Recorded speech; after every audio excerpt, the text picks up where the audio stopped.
Hi hello അസ്സലാമു അലൈക്കും welcome back to Thalassery kitchen time. നമ്മൾ ഇന്ന് ചെയ്യുന്നത് ഒരു തട്ടുകട സ്റ്റൈൽ ബീഫ് കറിന്റെ റെസിപ്പിയാണ്. നല്ല കുറുകിയ ചാറോട് കൂടിയിട്ടുള്ള ഒരു ബീഫ് കറി. ഇതൊരു മസ്റ്റ് ട്രൈ റെസിപ്പിയാണ്. അപ്പോൾ ഇതെങ്ങനെ ചെയ്യുന്നതെന്ന് നോക്കാം.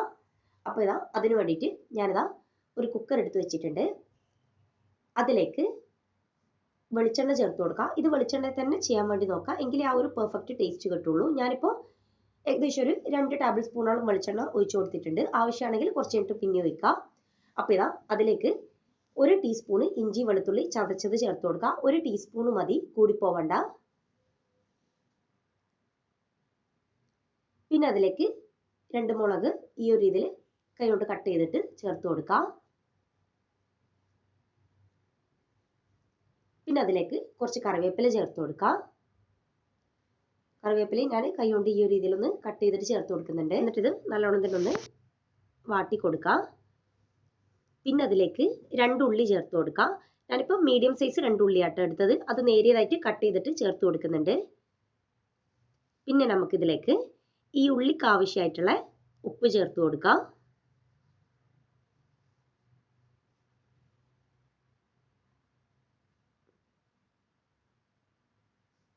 എന്നിട്ട് അത് നല്ലോണം തന്നെ ഒന്ന് മിക്സ് ചെയ്ത് കൊടുക്കാം.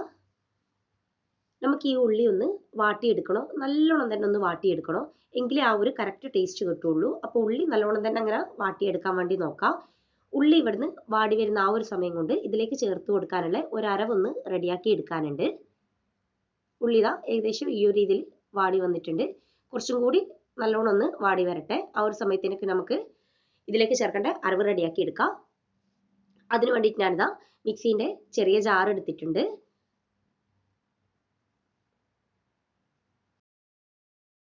അതിലേക്ക് ഒരു 7 അല്ലി വെളുത്തുള്ളി ചേർത്ത് കൊടുക്കാം. പിന്നെ 2 ചെറിയ പീസ് ഇഞ്ചി ചേർത്ത് കൊടുക്കാം. പിന്നെ ഒരു ഏലക്കായ് ചേർത്ത് കൊടുക്കാം. 2 ചെറിയ പീസ് പട്ട ചേർത്ത് കൊടുക്കാം. പിന്നെ ഒരു സ്റ്റാർ അനൈസ് ചേർത്ത് കൊടുക്കാം. പിന്നെ ഒരു 2 കറാമ്പ് ചേർത്ത് കൊടുക്കാം. പിന്നെ 1 ടീസ്പൂണ് കുരുമുളക് ചേർത്ത് കൊടുക്കാം.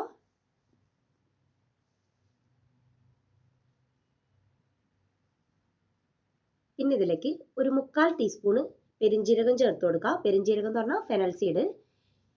പിന്നെ 1/2 ടീസ്പൂണ് മഞ്ഞൾപ്പൊടി ചേർത്ത് കൊടുക്കുക. 1 ടേബിൾ സ്പൂണ് മല്ലിപ്പൊടി ചേർത്ത് കൊടുക്കുക. 1/2 ടേബിൾ സ്പൂണ് മുളക് പൊടി ചേർത്ത് കൊടുക്കുക. മുളക് പൊടി ഞാനിപ്പോൾ കാശ്മീരി ചില്ലി ആട്ടാ ചേർക്കുന്നത്.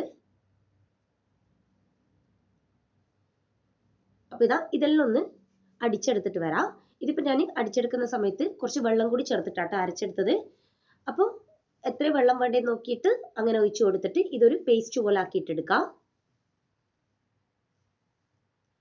അതിതാ ഉള്ളിയിലേക്ക് ചേർത്ത് കൊടുക്കാം. ഉള്ളി നല്ലോണം ഈ ഒരു സമയത്തിലേക്ക് വാടി വന്നിട്ടുണ്ട്. അതിലേക്ക് നമ്മൾ അരച്ചെടുത്ത് വെച്ച ആ ഒരു പേസ്റ്റ് ചേർത്ത് കൊടുക്കാം. എന്നിട്ടത് നല്ലോണം തന്നെ ഒന്ന് മിക്സ് ചെയ്ത് കൊടുക്കാം. ഈ ഒരു സമയത്ത് ലോ ഫ്ലെയിമിലിട്ടിട്ട് ചെയ്യുക, അല്ലെങ്കിൽ പൊടികളിൽ അങ്ങ് കരിഞ്ഞു പോകും. അപ്പോൾ അതുകൊണ്ട് ലോ ഫ്ലെയിമിലിട്ടിട്ട് തന്നെ ചെയ്തെടുക്കാം.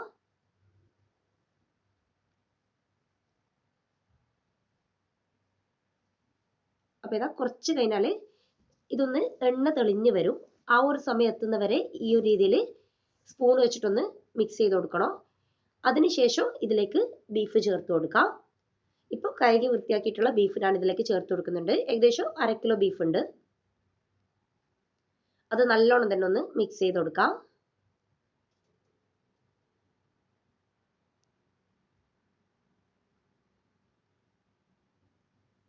നമ്മൾ ഒഴിച്ചെടുത്ത ആ ഒരു അരവല്ലോ ഈ ബീഫിന്റെ എല്ലാ ഭാഗത്തേക്കും എത്തുന്ന രീതിയിൽ മിക്സ് ചെയ്ത് കൊടുക്കാം. എന്നിട്ട് ഇതിലേക്ക് ഉപ്പ് ചേർത്ത് കൊടുക്കാം. നമ്മൾ നേരത്തെ ഉള്ളിക്ക് ആവശ്യമായിട്ടുള്ള ഉപ്പ് ചേർത്ത് കൊടുത്തിട്ടുണ്ട്. അപ്പോൾ ബീഫിന് ആവശ്യമായിട്ടുള്ള ഉപ്പ് ഈ ഒരു സമയത്ത് ചേർത്ത് കൊടുക്കാം. ഉപ്പ് അങ്ങനെ ഫസ്റ്റ് തന്നെ അങ്ങനെ കുറേ ചേർക്കണ്ട, ചെറിയ രീതിയിലൊന്ന് ചേർത്താൽ മതി. പിന്നെ ഇതാ ഞാൻ ആ മിക്സിയുടെ ജാറിൽ തന്നെ കുറച്ച് വെള്ളം കൂടി എടുത്തിട്ട് ഇതിലേക്ക് ചേർത്ത് കൊടുക്കുന്നുണ്ട്. എന്നിട്ട് അതും കൂടി നല്ലോണം തന്നെ ഒന്ന് മിക്സ് ചെയ്ത് കൊടുക്കാം.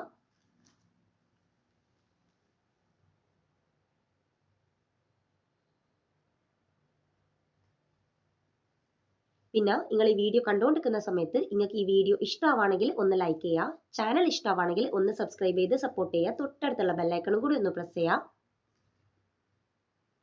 എങ്കിൽ മാത്രമേ ഞാൻ ഇനി വീഡിയോസ് ഇടുമ്പോൾ നിങ്ങൾക്ക് നോട്ടിഫിക്കേഷൻ കിട്ടുള്ളൂ. അപ്പോൾ ഇതാ നല്ലോണം മിക്സ് ചെയ്ത് കൊടുത്ത ശേഷം നമുക്കിനി ഇത് അടച്ചു വെച്ചിട്ട് ആ ബീഫ് ഒന്ന് വേവിച്ചിട്ടെടുക്കാം. ഞാനിപ്പോൾ 7 വിസിൽ അങ്ങനെ അടുപ്പിക്കുന്നുണ്ട്. അപ്പം നിങ്ങൾ സാധാരണ ബീഫ് എങ്ങനെ വേവിക്കലെന്ന് വെച്ചാൽ ആ ഒരു രീതിയിൽ അങ്ങനെ വേവിച്ചിട്ടെടുക്കാം. നല്ലോണം ബീഫ് വെന്തിട്ടുണ്ടെങ്കിൽ ആ ഒരു കറക്റ്റ് ടേസ്റ്റ് കിട്ടും. അപ്പം ഇതാ ഞാനിപ്പോൾ 7 വിസിൽ അടുപ്പിച്ചിട്ടുണ്ട്. എന്നിട്ട് ഫുള്ള് പ്രഷർ പോയ ശേഷമാട്ടോ ഞാൻ ഇപ്പോൾ കുക്കർ ഓപ്പൺ ആക്കുന്നത്. അപ്പം ഇതാ ഈ ഒരു രീതിയിൽ ബീഫ് നല്ലോണം വെന്ത് വന്നിട്ടുണ്ട്. ഈ ഒരു സമയത്ത് എനിക്കിപ്പോൾ കറക്റ്റ് തിക്കിലാട്ടാ കറി ഉള്ളത്. അപ്പം നിങ്ങൾക്ക് ഇനിയും കട്ടി വേണമെന്നുണ്ടെങ്കിൽ ലോ ഫ്ലെയിമിലിട്ടിട്ട് അതൊന്ന് കുറുക്കിയെടുക്കാം. ഇനിയും കുറച്ചുകൂടി ലൂസ് വേണമെന്നുണ്ടെങ്കിൽ തിളച്ച വെള്ളം അതിലേക്ക് അങ്ങനെ ഒഴിച്ചു കൊടുക്കാം. അപ്പോൾ ഇതാ ഞാൻ ലാസ്റ്റായിട്ട് അതിലേക്ക് കുറച്ച് കറിവേപ്പില ചേർത്ത് കൊടുക്കുന്നുണ്ട്. പിന്നെ കുറച്ച് വെളിച്ചെണ്ണയും കൂടി ഒന്ന് ചേർത്ത് കൊടുക്കുന്നുണ്ട്. എന്നിട്ട് അത് നല്ലോണം തന്നെ ഒന്ന് മിക്സ് ചെയ്ത് കൊടുക്കാം. അപ്പം നമ്മളെ തട്ടുകട സ്റ്റൈൽ ബീഫ് കറി റെഡി ആയിട്ടുണ്ട്. ഇത് കുറച്ച് തിക്കോട് കൂടി തന്നെയാട്ടോ ഉണ്ടാവാൻ. അപ്പോൾ എന്തായാലും ഒരു തവണയെങ്കിൽ ഇതൊന്ന് ട്രൈ ചെയ്ത് നോക്കാം. അതുപോലെ ഫീഡ്ബാക്ക് മറക്കാണ്ട് അറിയിക്കാം. പിന്നെ ഈ വീഡിയോ ഹെൽപ്പ് ആവും എന്നുള്ളവർക്കൊന്ന് ഷെയർ ചെയ്ത് കൊടുക്കാം. അപ്പോൾ ഇൻഷാ അല്ലാ വേറെ വീഡിയോ ആയിട്ട് കാണാം. പിന്നെ എന്തെങ്കിലും ഡൗട്ട്സ് ഉണ്ടെങ്കിൽ കമൻറ്റ്സിൽ ചോദിക്കാം.